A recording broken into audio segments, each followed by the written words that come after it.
preparando para a pregação.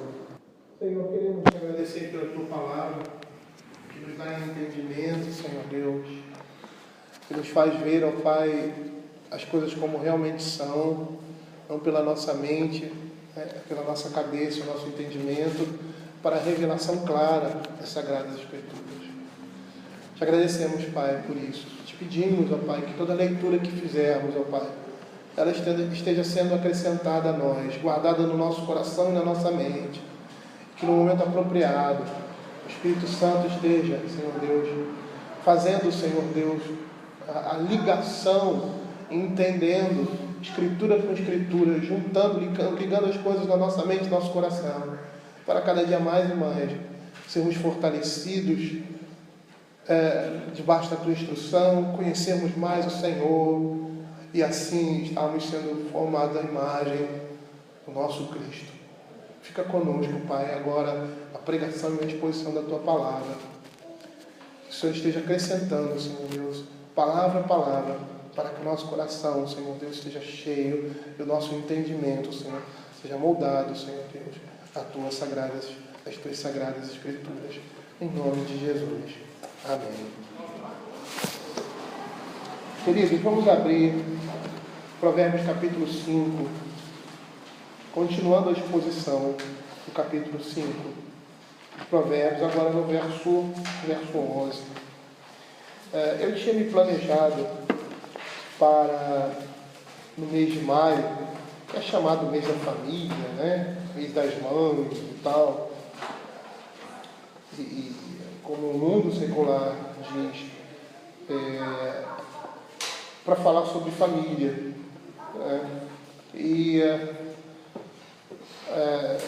Eu vou esperar terminar o livro de Provérbios, no capítulo 5. Nós vamos dar uma pausa e aí vamos ter algumas pregações sobre família, sobre casamento, sobre relacionamento conjugal, sobre criação de filhos, e alguns temas relacionados a isso. Os irmãos sabem que nós, eu e minha esposa, somos chamados para falar sobre esse tema. E dizem até que a gente é especialista nessa área. Eu não sou especialista em nada, eu sou expositor da Escritura. A minha especialidade é expor a Bíblia. Apesar de ter experiência sobre esses aspectos familiares, como muitos irmãos aí têm, alguns até que estão ladeando comigo na experiência pela idade, pela vida, e outros ainda que estão caminhando, mas é uma experiência que todos nós vamos ter, e a nossa experiência tem que estar moldada à palavra de Deus. Então, todo ano nós fazemos isso, voltamos a essas pregações, esses ensinos, que são sempre relevantes e que nós todos, tanto vocês quanto eu, precisamos ser relembrados dessas coisas. Então, quando nós acabarmos o capítulo 5, nós vamos dar uma pausa no livro de Provérbios e vamos fazer algumas exposições na parte da manhã, sobre esse tema família. Ok? Provérbios capítulo 5, verso de 11 a 14, é onde nós vamos desenvolver até hoje, mas eu vou fazer a leitura até o verso 14, que é essa primeira parte temática desse poema. Segunda, né? A segunda parte começa no verso 7. Filho meu, atende a minha sabedoria, a minha inteligência inclina os ouvidos, para que conserves a discrição e os teus lábios guardem o conhecimento.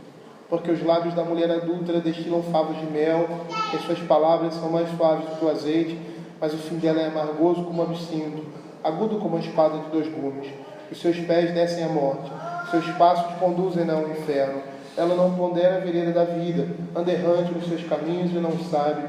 Agora, pois, filho, dá-me ouvidos e não te desvies das palavras da minha boca. Afasta o teu caminho da mulher adúltera e não te aproximes da porta da tua casa, para que não deis a outrem a tua honra, nem os teus anos a cruéis, para que dos teus bens não se fartem os estranhos, e o fruto do teu trabalho não entre em casa alheia, e gemas no fim de tua vida, quando se consumirem a tua carne e o teu corpo, e digas: como aborreci o ensino e desprezou o meu coração a disciplina, e não escutei a voz dos que me ensinavam, nem a meus mestres inclinei os ouvidos, quase que me achei em todo o mal que sucedeu no meio da assembleia e da congregação.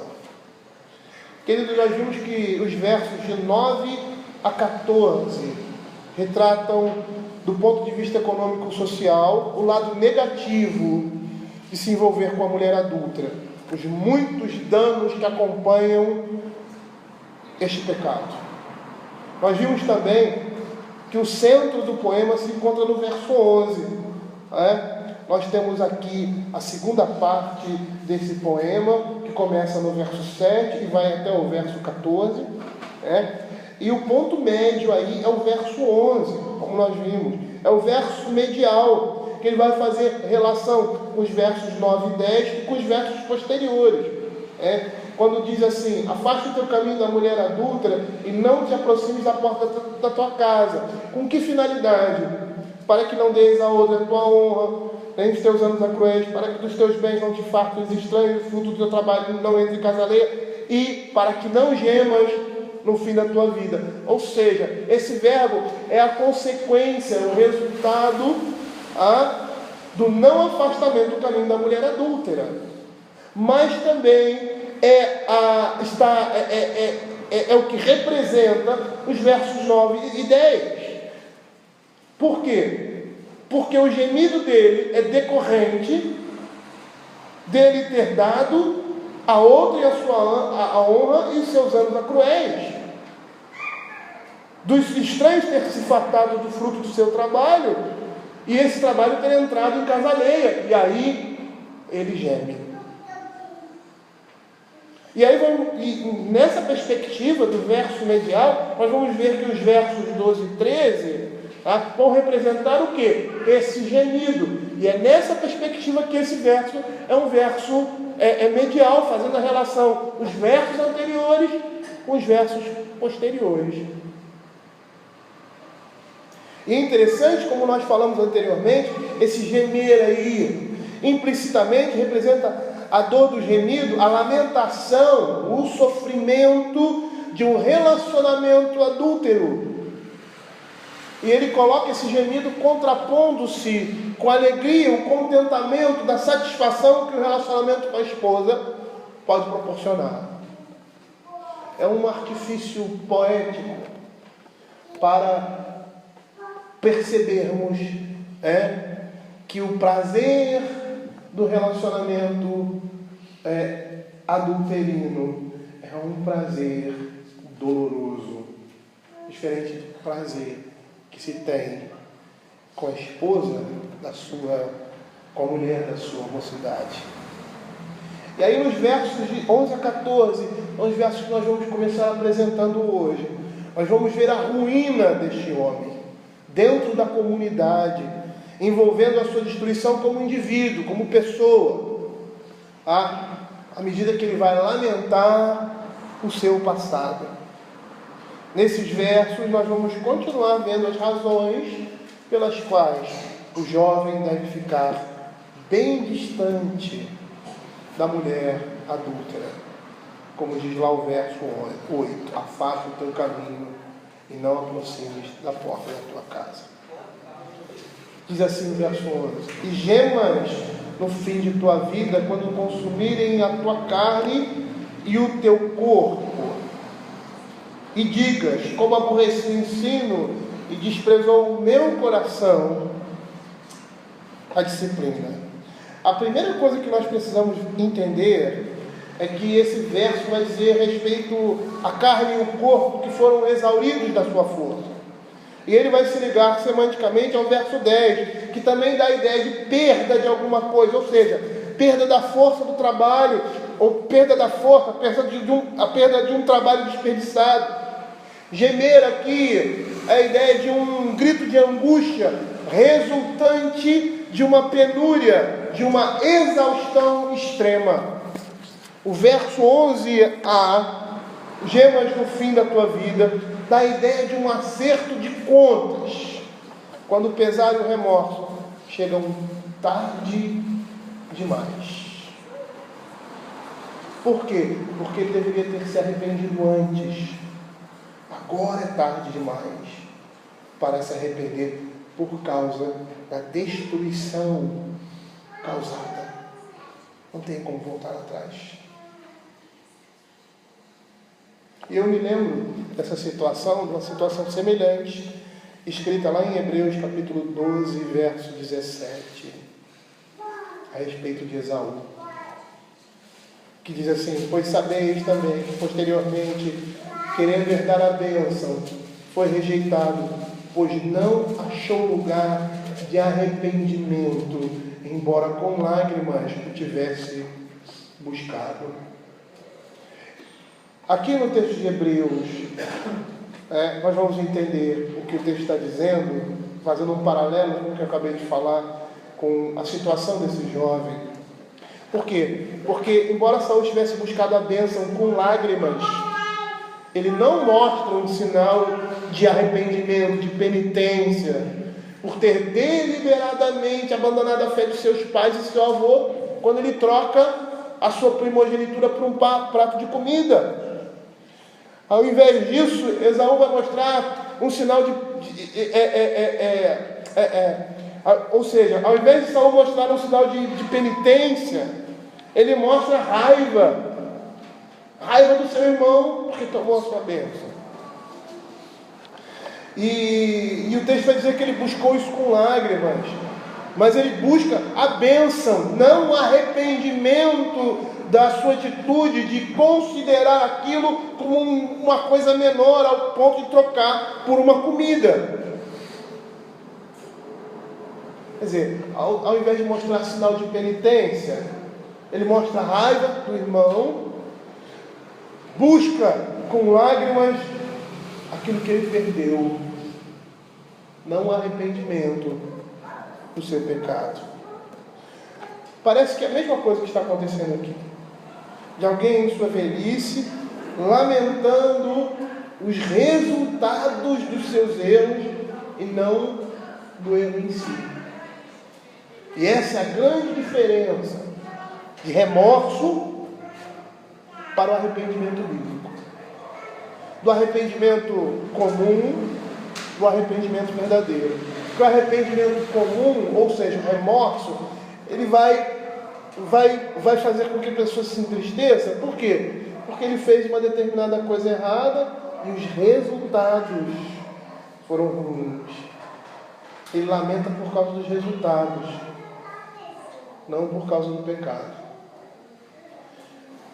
O verdadeiro arrependimento bíblico, ele não se arrepende exclusivamente dos resultados.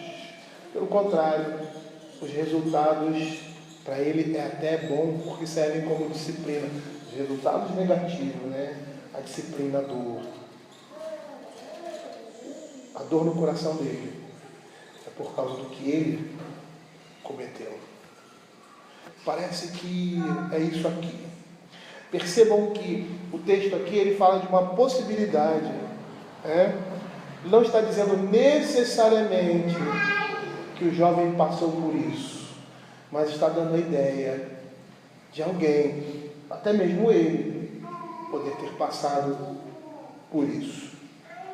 Afasta o teu caminho para que não deles, para que os teus bens não se fartem e o fruto do seu trabalho não entre. Percebam que é um subjuntivo que está sendo usado aí. E o subjuntivo é hipótese, possibilidade, essa é a ideia. Então textualmente fica no ar, fica a possibilidade. E a certeza é, se você fizer isso, vai acontecer. Vai acontecer isso aí. A ideia aqui é não necessariamente dizer, o jovem passou por isso, mas dizer, se o seu caminho for isso, você vai necessariamente passar por essas coisas. Então fica a ideia no ar, se aquele jovem passou por essa situação ou não, mas o que está apresentado aqui é que todos aqueles que andam nessas pisadas terão essas consequências. Esse trecho vai fazer um paralelo com o verso 4, quando ele fala assim: gemas no fim de tua vida. Por quê? Porque esse é o resultado de andar no caminho da mulher adúltera. Diz assim: mas o fim dela é amargoso como absinto, agudo como a espada de 2 gumes. E gemas no fim de tua vida. Percebam aí que há um paralelo. Por quê? Porque o fim da vida daquele homem, ou seja, o momento do acerto de contas, vai representar o fim amargo provocado pela mulher adúltera, quando os resultados da insensatez daquele jovem se mostram em termos de pobreza e fome, para que os teus bens não se fartem aos estranhos e o fruto do teu trabalho não entre em casa alheia. E até seria relevante nós vermos o que a palavra fim no original significa. A palavra no original é harit, se refere ao resultado, aquilo que vem depois, o futuro à luz do qual tudo deve ser avaliado. Essa é a palavra aqui, é isso que quer dizer fim. E é interessante o que um certo comentarista fala sobre isso em sua obra Jevonhad, Sabedoria em Israel. Ele apresenta o seguinte pensamento a respeito disso. Ele diz assim: não se pode julgar a vida de acordo com a aparência do momento, é preciso ter o fim sempre visto. E é dessa perspectiva que o livro de Provérbios está sendo apresentado. E gemas no fim de tua vida, ele olha os resultados lá no final e aí julga de acordo com tudo aquilo que ele viveu. No verso 11 ainda ele continua, quando diz assim: quando se consumirem a tua carne e o teu corpo. E a ideia de consumir aí é chegar ao fim, perecer, definhar. Parece que ele está à beira da morte. O significado aqui é que o corpo definha, o corpo se esvai, é exaurido, é gasto, chega a um colapso. E esse colapso ele vem por causa do trabalho árduo, ocasionado pela ilegalidade e imoralidade que aquele homem viveu.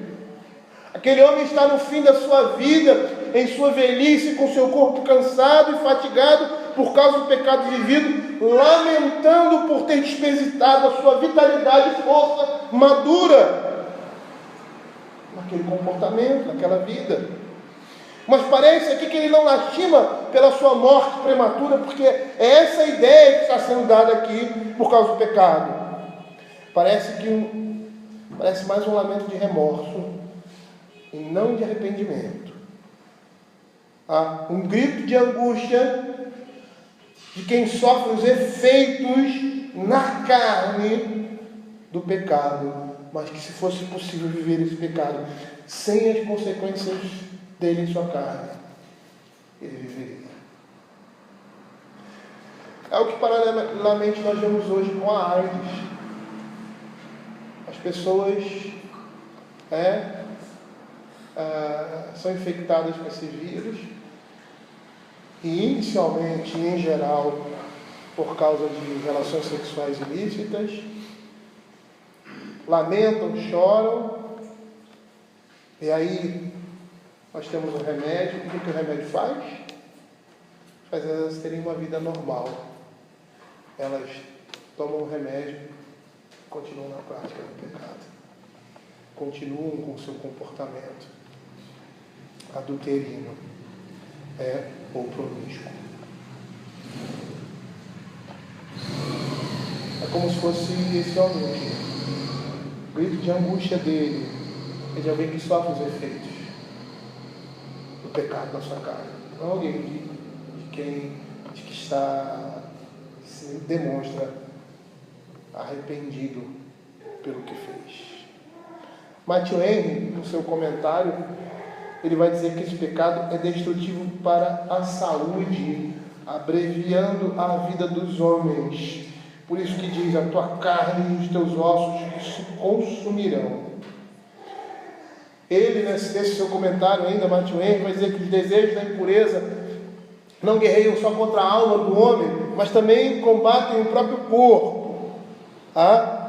E esse pecador, ou o pecador que está envolvido nisso, é tão tolerante com esses desejos, que se preocupa em agradar esses desejos e mimá-los. Porque são tão enganosos, tão loucos e tão prejudiciais, esses desejos. E aí Martin Luther conclui dizendo que os que se entregam à impureza com avareza desperdiçam as suas forças e se atiram à fraqueza. Frequentemente eles têm seus corpos cheios com odiosas perturbações, e por isso, por causa disso, seus meses são cortados ao meio. Eles caem como sacrifícios impiedosos diante de uma luxúria cruel. E aqui Salomão apresenta o pecador convencido, repreendendo a si mesmo e agravando a sua própria tolice. E aí ele lamenta amargamente o seu pecado. Por isso que ele diz: e digas, como aborreci o ensino, e desprezou o meu coração a disciplina. Esse verso aqui é terrível. Por quê? Porque nesses versos Salomão vai mostrar que esse homem odiava ser informado dos seus erros, que esse homem não podia suportar que lhe fosse ensinado aquilo que ele deveria fazer. E nós vamos perceber que o verso 12 e o verso 13 vão se referir a uma desatenção negligente do libertino em aceitar a instrução. Como aborreci o ensino e desprezou o meu coração a disciplina, e em obedecer os seus mestres, ou seja, há uma desatenção negligente. Ele não aceita inclinar os seus ouvidos, obedecer à instrução, aquilo que está sendo falado. E não escutei as vozes que me ensinavam, nem a meus mestres inclinei os ouvidos. E o verbo aqui, dizer, e digas, ele vai focalizar o gemido de dor e aflição descrito no verso 11, ou seja, a dor e a aflição dele é em não ter ouvido, é em ter odiado, é em ter desprezado. Ele geme por ter aborrecido o ensino e desprezado a instrução. Esse é o lamento dele. E o como enfatiza, porque representa uma exclamação de lamentação. E é interessante porque esse texto aqui me faz lembrar no aspecto do lamento, no aspecto do gemido, o lamento que Davi teve da morte de seu filho Absalão, quando ele diz assim: Absalão com as suas palavras, ele demonstra a sua dor. Absalão, meu filho. O gemido de dor, a dor era porque havia morrido o seu filho. E ele gemia por ter um filho morto. E aqui, queridos, a mesma perspectiva. O jovem geme por desprezar a instrução. O seu gemido já representa isso, a sua fala já representa isso. Essa dor sendo manifestada pelas suas palavras. E esse é o seu gemido. Ter odiado o ensino e tratado com desprezo a disciplina. Porque quando ele diz que desprezou em seu coração, é como ele dizer que ele, como indivíduo, desprezou, desconsiderou de forma emotiva, com a sua alma, a correção, a censura. Nesses dois versos 12 e 13, o insensato, obstinado, ele está condenando a si mesmo, como o único responsável por não ouvir a instrução. E isso ele faz 4 vezes. Como aborreci e desprezou o meu coração, não escutei a voz, nem a meus mestres inclinei os ouvidos. Ele condena a si mesmo. Isso ele faz por 4 vezes nesses 2 versos. E sabe qual é a intenção aqui no texto? De dar ideia da dor no verso 11, intensificar essa dor. Intensificar a dor do gemido. Por isso que ele 4 vezes fala sobre si como responsável da sua própria destruição. Por quê? Porque se o pai não tivesse advertido o filho, ele iria carregar o peso sobre si. Mas não é isso que ocorre. Foi ele, por vontade própria, depois de ouvir a instrução, que despreza, que rejeita. Então a culpa não cai sobre aqueles que estão com essa responsabilidade sobre ele. Como nós vemos lá em Ezequiel capítulo 33, verso 9, falando do atalaia, e ali se refere ao pastor, mas não só ao pastor, aos mestres, aqueles que têm autoridade sobre outras pessoas, que são responsáveis em instruir, em mostrar o caminho. E lá em Ezequiel capítulo 33, verso 9, ou seja, aqueles que são responsáveis por pastorear outras pessoas, ele diz assim: se eu disser ao perverso, ó perverso, certamente morrerás, e tu não falares para avisar o perverso seu caminho, morrerá esse perverso na sua iniquidade, mas o seu sangue eu o demandarei de ti. Mas se falares ao perverso para o avisar do seu caminho, para que ele se converta, e ele não se converter, o seu caminho morrerá, do seu caminho morrerá ele na sua iniquidade, mas tu livraste a tua alma. Aquele homem foi advertido, mas ele quis seguir o seu caminho. E aí ele diz assim: como aborreci o ensino e desprezou o meu coração a disciplina. E com essa palavra, aborrecer, o homem em seu lamento revela um coração não regenerado. Ele não tinha nenhum gosto pelas coisas celestiais, demonstra isso. Por quê? Porque essa palavra no original é sane, é odiar. E essa palavra expressa uma atitude emocional diante de pessoas e coisas que são combatidas, detestadas, pesadas, com as quais não se deseja nenhum contato ou relacionamento. Ou seja, ele odiava ser instruído no caminho da verdade e fazia pouco caso à correção. E às vezes a gente pensa que o ódio se manifesta com uma cara feia. Às vezes as pessoas fazem isso. A gente está aqui pregando, a gente vê de vez em quando. E aí atribui até o pastor aquilo ali, né? Ele fica com ódio do pastor, ódio de quem está falando. Mas é Deus que está falando. As palavras do Senhor. E às vezes as pessoas não demonstram isso dessa forma. Mas estão ali, rindo, alegre, concordando. Mas o seu coração está dizendo: eu não vou fazer nada disso. Isso é aborrecer ao ensino. Se o que está sendo apresentado é a palavra de Deus. Isso é odiar o ensino, é odiar ser instruído. Nós demonstramos esse ódio, essa aversão, quando somos desobedientes à palavra de Deus. Quando somos desobedientes aos nossos mestres. Ele, dessa forma, odiava ser instruído no caminho da verdade e fazia pouco caso à correção, porque ele desprezava a disciplina no seu coração. E a palavra aqui, ensino e disciplina, tem o mesmo sentido de Efésios capítulo 6:4. Pai, não provocai a ira, mas criai a disciplina, a demonstração do Senhor. É o mesmo sentido. Essas duas palavras têm a ideia de ensino e de castigo físico.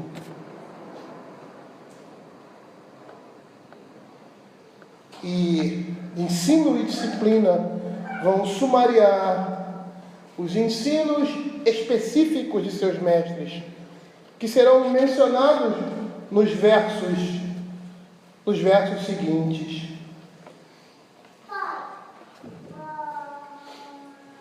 E ele acrescenta isso: desprezou o meu coração a disciplina. E esse verso vai intensificar, vai enfatizar mais ainda a depravação inerente do filho. Mas é interessante porque o texto também sugere que esse homem possa ter sido levado à salvação. Por quê? Porque o texto sugere que o castigo físico tenha levado esse homem a um caminho de salvação. Porque com as suas palavras, e aí podemos depreender isso do texto, com essas palavras é preciso que alguém que profira isso tenha humildade para fazer essa confissão. Que pode implicar em arrependimento e, por fim, a aceitação da repreensão. Mas algo interessante que nós estamos vendo aqui, implicitamente no texto, que nós vamos ver em todo o livro de Apocalipse, ou melhor, de Provérbios, desculpa. Por quê? Porque Provérbios vai enfatizar que o castigo físico é uma forma educacional positiva. E por isso, no livro de Provérbios, ele representa um caminho para a sabedoria. Abram aí Provérbios capítulo 12, verso 1.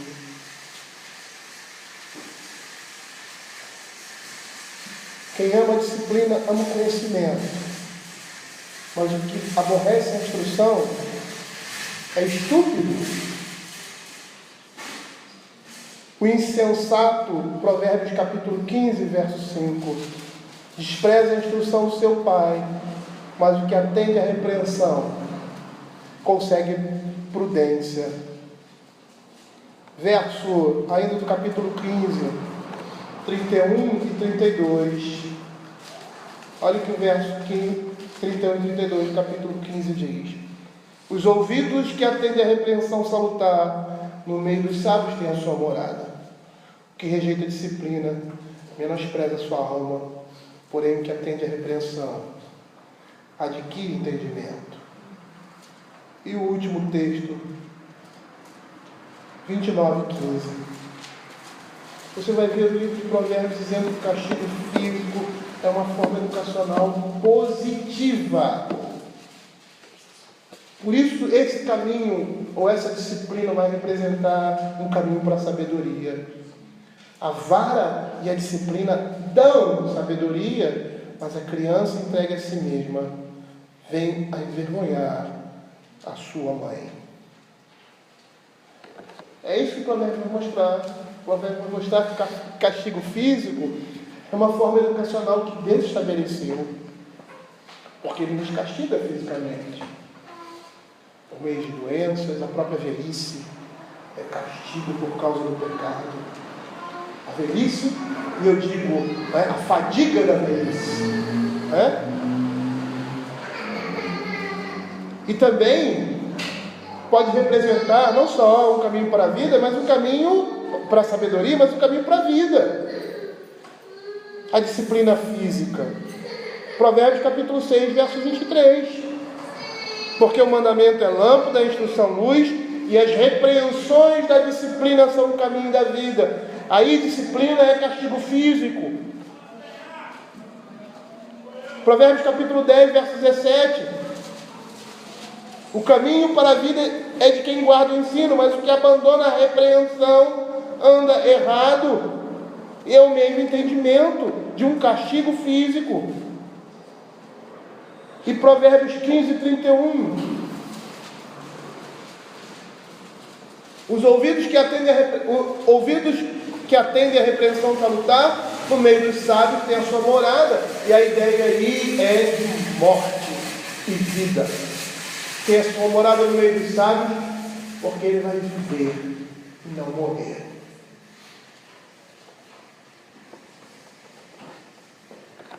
Esse autor, ele observa isso em Provérbios. Está muito claro.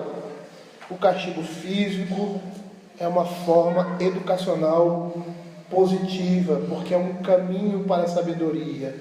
porque é um caminho para a vida e porque é um caminho também para a honra. Provérbios capítulo 13, verso 18.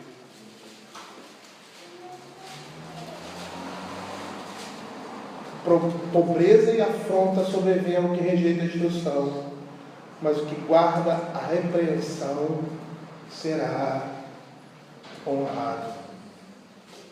Aquele que aceita a disciplina, submete a disciplina, será honrado.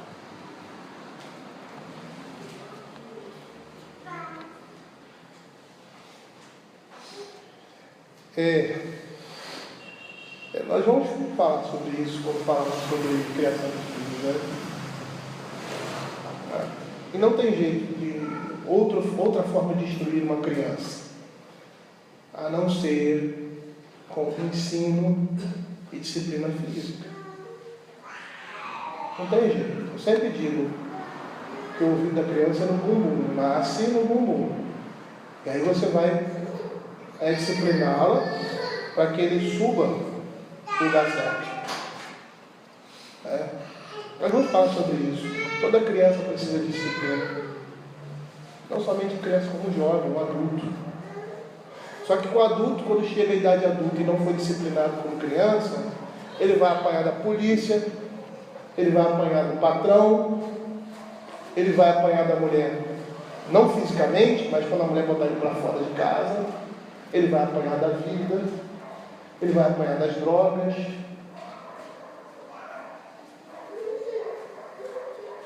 Seu corpo vai mostrar as marcas, tanto internas quanto externas, de uma vida sem disciplina.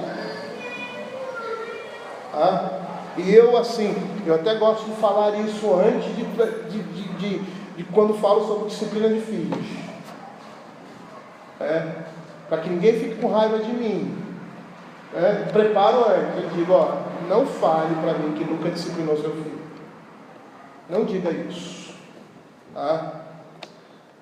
Não porque eu vou expor você em público, porque isso demonstra derrota na vida de uma pessoa.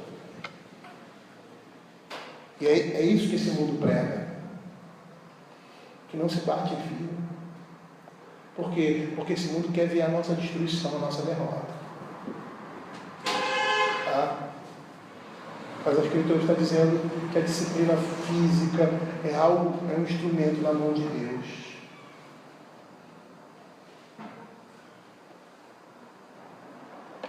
Eu poderia dar vários textos, vou dar um só. E você pode até nem fazer essa relação, mas a partir de hoje você vai fazer. Quando o Senhor Jesus está ali com os seus discípulos, acho que é João capítulo 9, e que tem um cego de nascença sentado à beira do caminho, e aí os discípulos do Senhor Jesus perguntam assim: Senhor, quem pecou, ele e seus pais? Ele diz: nem ele, nem seus pais. Mas isso aconteceu, a cegueira na vida desse homem aconteceu para que a glória de Deus seja manifestada. A doença dele servia como disciplina, não só na vida dele, mas na vida de outras pessoas, para eles verem a glória de Deus.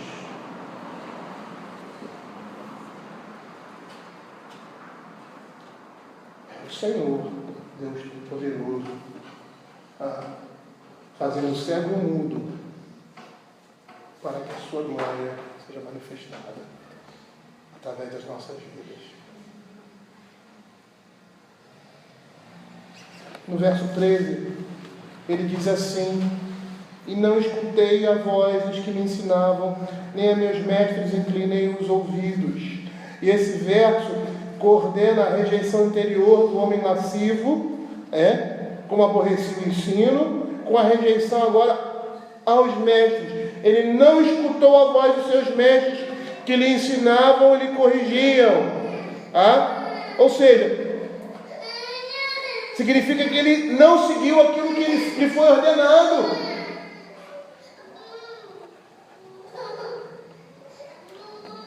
Meus mestres aqui se referem aos mestres da família, pai, mãe, avós.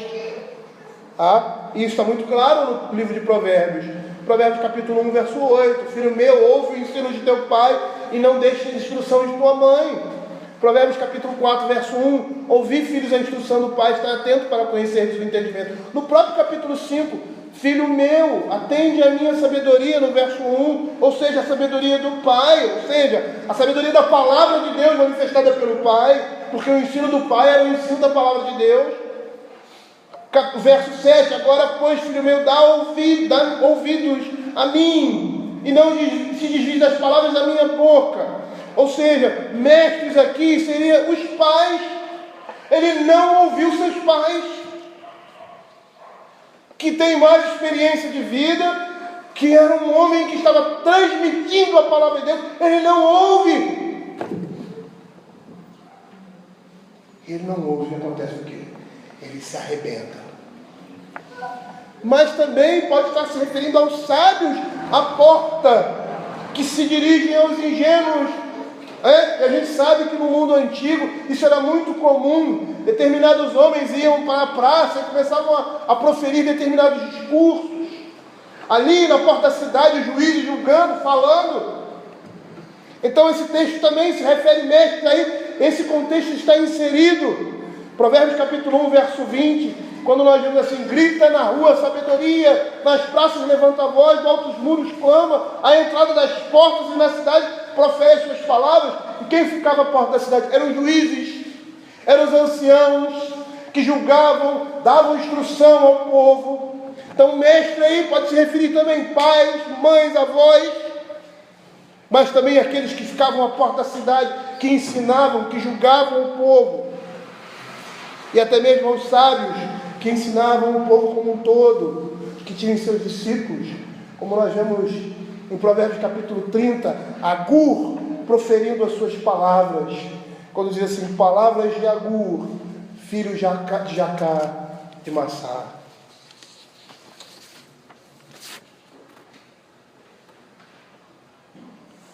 O homem lascivo aqui intensifica a sua própria condenação, reconhecendo que teve mais de um mestre que rejeitou a todos. Provérbios 11, 14. Não havendo sábia direção, cai o povo, mas na multidão de conselheiros há segurança. Sabe o que eu acho complicado? Eu acho complicado os jovens de hoje achando que sabem tudo da vida. E às vezes se deparam com pessoas, não somente que têm mais experiência, mas mais sábios, porque conhecem a palavra de Deus, como eles não conhecem.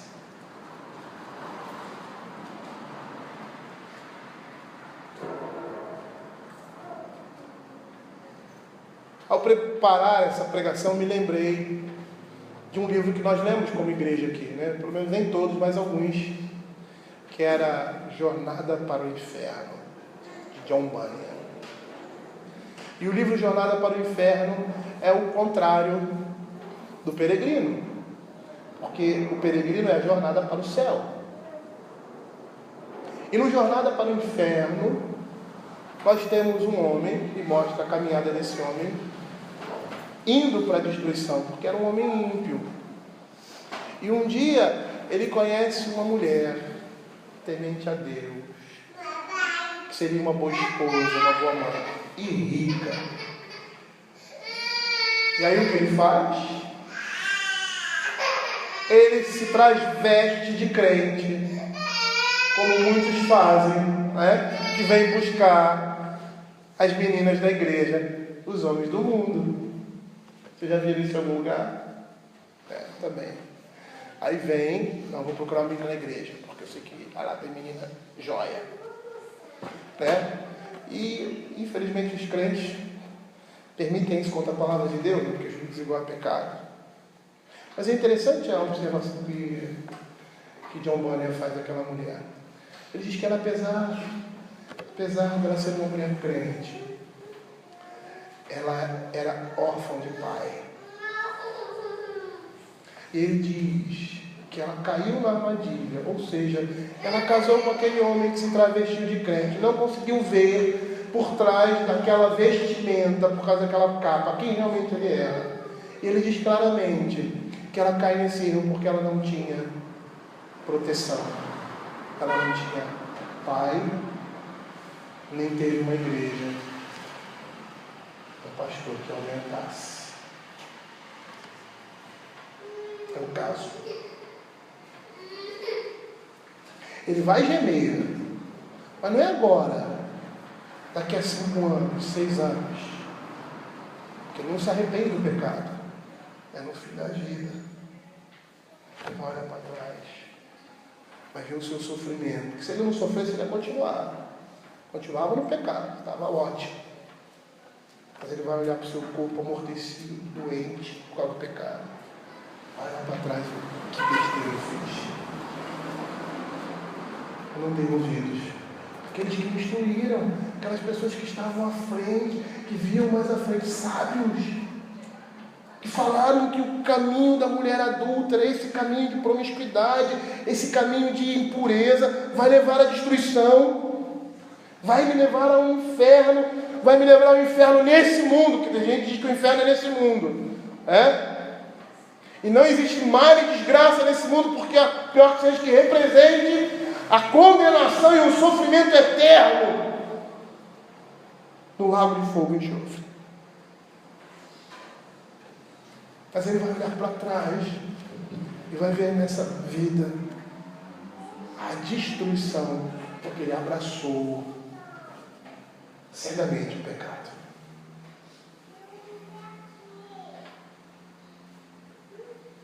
Não escutei a voz dos que me ensinavam. E uma vez que os sacerdotes também ensinavam a lei ao povo como um todo, nós podemos supor o mesmo dos sábios. E esse homem confessa, não inclinei meus ouvidos.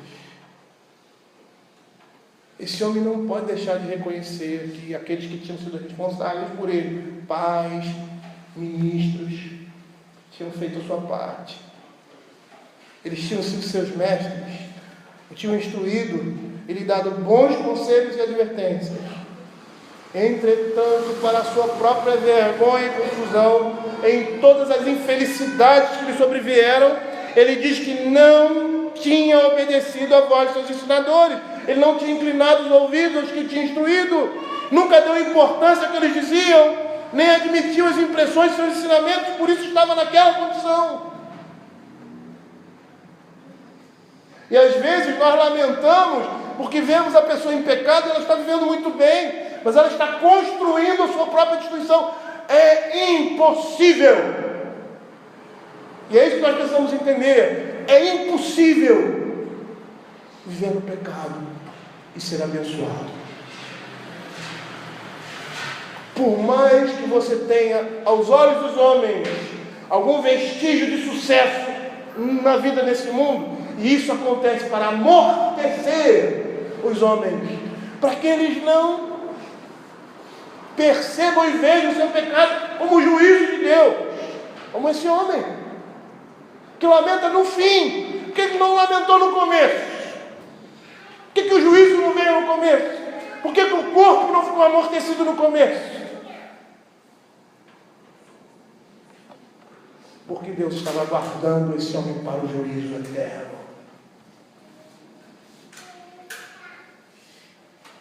E aqueles que pecam, que se desviam, que abraçam o pecado com todos os braços, seja ele qual for, e aqui é o estado de impureza, mas seja ele qual for, ele vai gemer no final da vida. É lá no final. O texto está dizendo, não é agora, porque as consequências vão vir. Matthew Henry vai dizer o seguinte a respeito desse texto. Observe que aqueles que tiveram uma boa educação e não vivem de acordo com ela, terão muito a explicar em um dia futuro.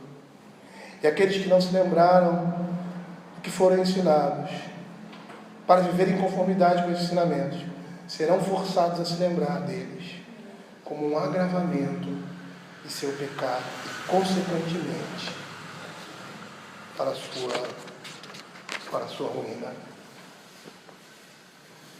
E aí no verso 14, temos o final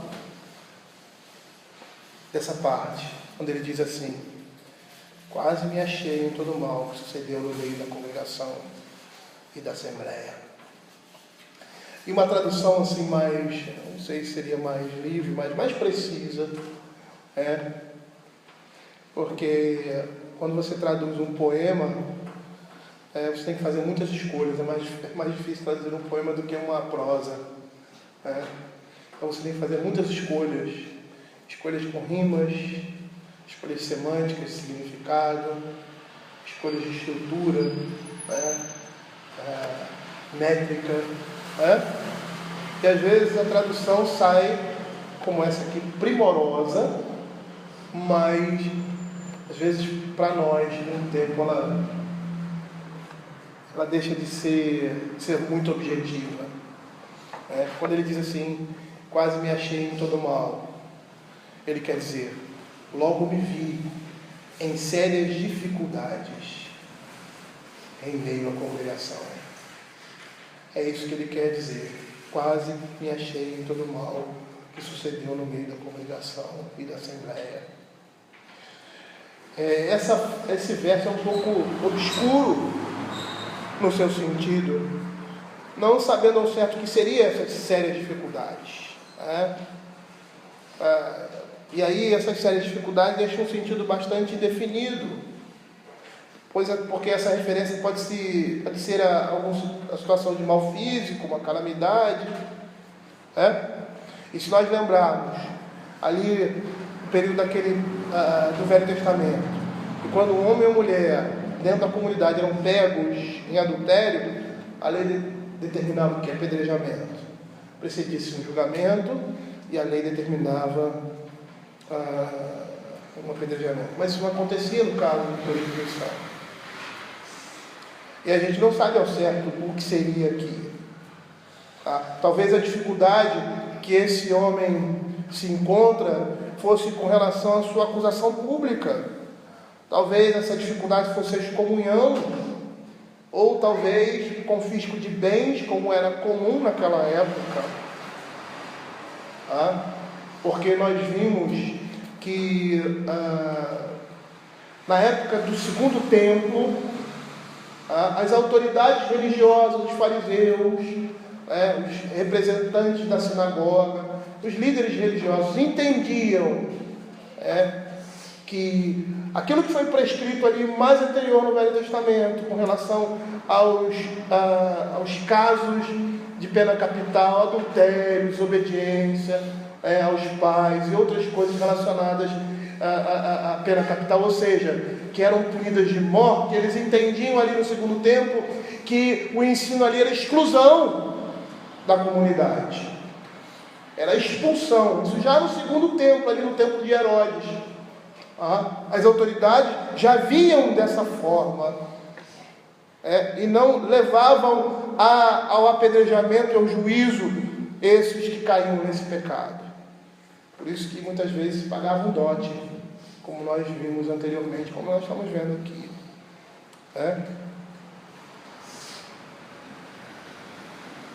E lá em Efésios, no Provérbios, capítulo 6, 33, nós vemos isso, que também fala sobre a advertência contra a mulher adúltera, quando ele diz assim: achará açoites e infâmia, e o seu opróbrio nunca se apagará.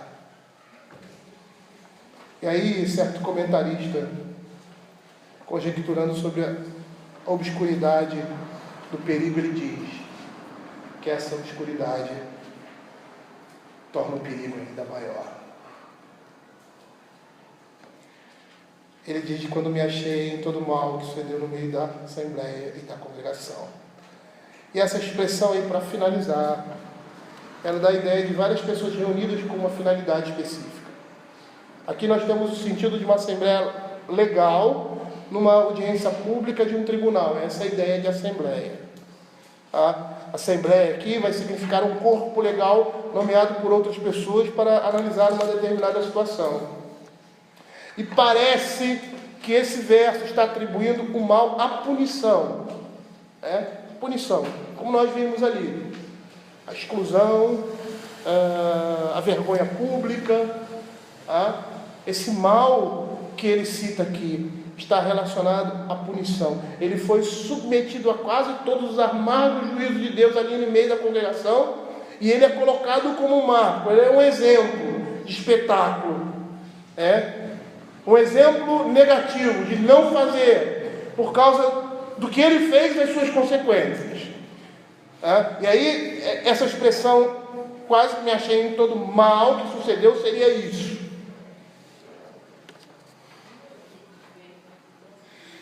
Mas Matthew Henry representa uma outra possibilidade de interpretar esse verso, aplicando o mal ao pecado e não à punição, como nós vimos anteriormente. Eu acho mais viável essa explicação que eu dei. Mas eu gostaria de apresentar essa outra possibilidade que Matthew Henry apresenta, coloca, porque se não representa a realidade do texto, vai representar a situação daquele que se deixou levar por uma vida de adultério, de impureza, especificamente. Olha o que ele diz.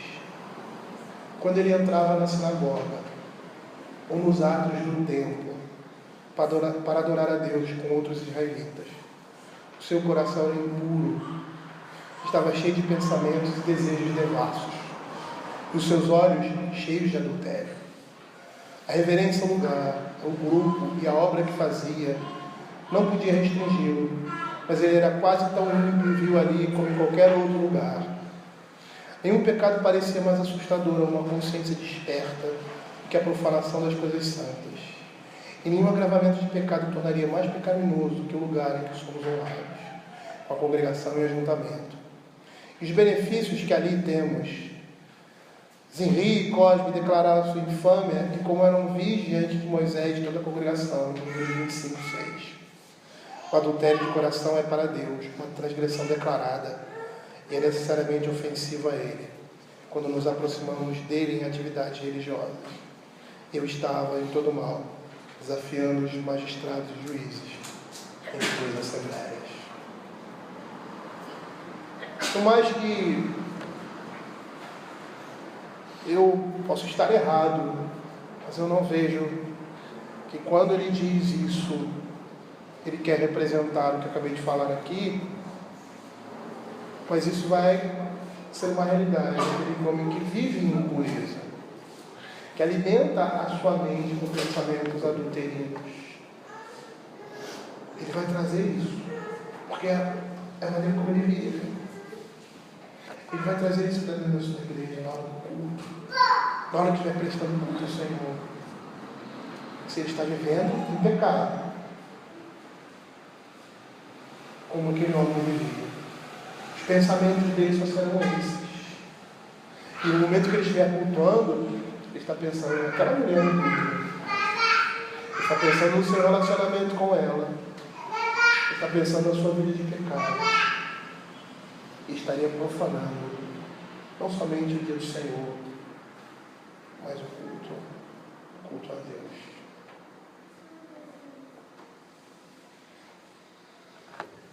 As palavras que Salomão profere aqui são duras, são palavras de Deus, porque representa a realidade. E perceba que a perspectiva do ensino, quando a gente vai para o original, a gente vê os tempos verbais diferentes. E aí o verso 9 e o verso 10 foram traduzidos no subjuntivo, o que nós vemos aqui. O subjuntivo mostra a possibilidade, hipótese. Toda vez que você vai lançar uma possibilidade, uma hipótese, você vai usar o subjuntivo. Mas o verso 11 está no futuro, no indicativo. O indicativo é certeza. O indicativo, nós usamos indicativo para dar certeza de fatos ou acontecimentos que acontecem, que aconteceram ou que acontecerão. É certeza. E aí o verso 11 está no futuro, dizendo assim: e gemerão e gemerás no fim da tua vida. E o que a temporalidade aí quer dizer? Ou seja, a ação verbal quer dizer? Ele está orientando o filho. Aquilo ainda não aconteceu, mas pode acontecer. E se vier a acontecer, se ele não se afastar da mulher adúltera, pode acontecer isso. Isso é um subjetivo. E se isso acontecer, certamente o futuro dele será assim. Olha que interessante essa questão da temporalidade no texto. Ele fala de algo que pode acontecer, mas diz que as consequências não são uma possibilidade, mas são uma certeza. Possibilidade de andar naquele caminho vai gerar esse tipo de comportamento. Esse tipo de comportamento certamente vai levar à destruição. É isso que a Escritura está nos mostrando aqui, chamando a fugir intensamente desse tipo de comportamento de vida e de pecado, para que não tenhamos, com certeza, porque é esse o fim, gemer no fim da nossa vida. Gemer por causa do nosso corpo, gemer por causa da nossa vida, da nossa mente, do nosso coração, de ter dedicado o melhor da sua vida ao pecado.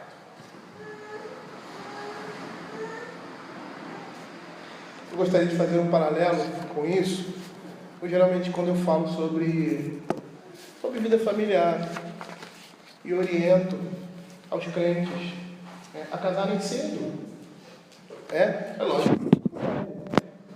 Porque Jesus você não encontra um consorte, um cônjuge, naquele momento da sua vida. Você não está totalmente preparado naquele momento da sua vida para assumir um compromisso, seja às vezes emocionalmente ou financeiramente.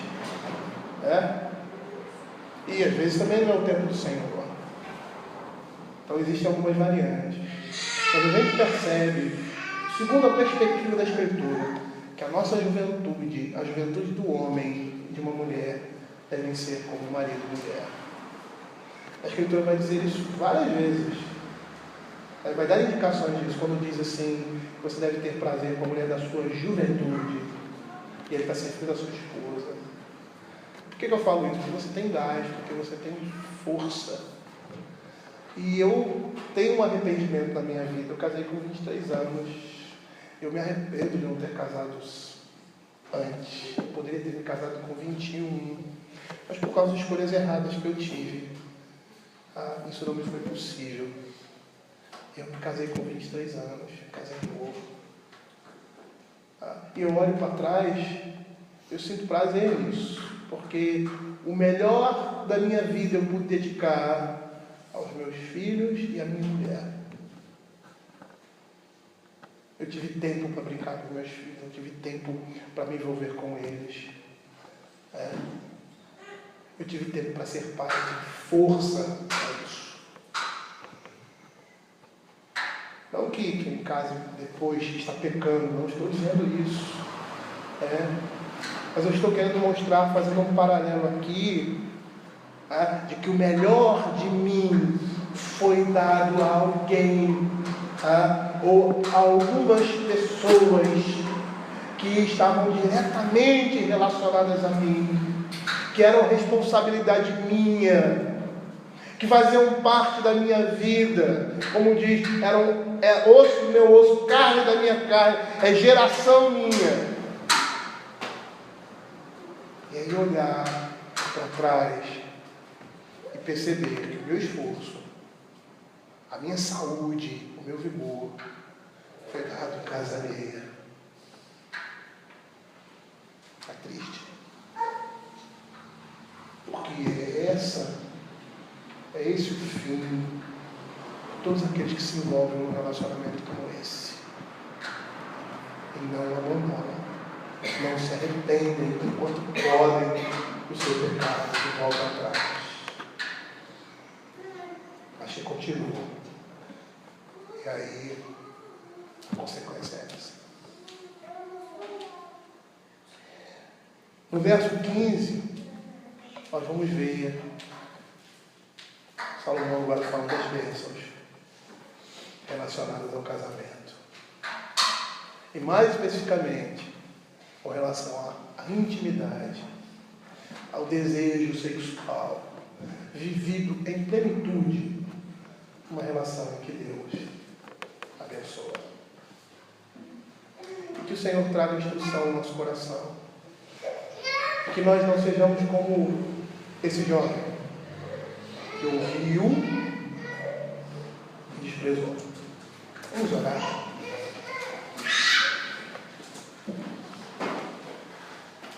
Senhor, queremos te agradecer pela tua palavra e pedir que o Senhor esteja, Senhor Deus, falando profundamente ao nosso coração através dela. Constituindo, nos dando a tua graça para viver o testemunho com a sabedoria e não sermos levados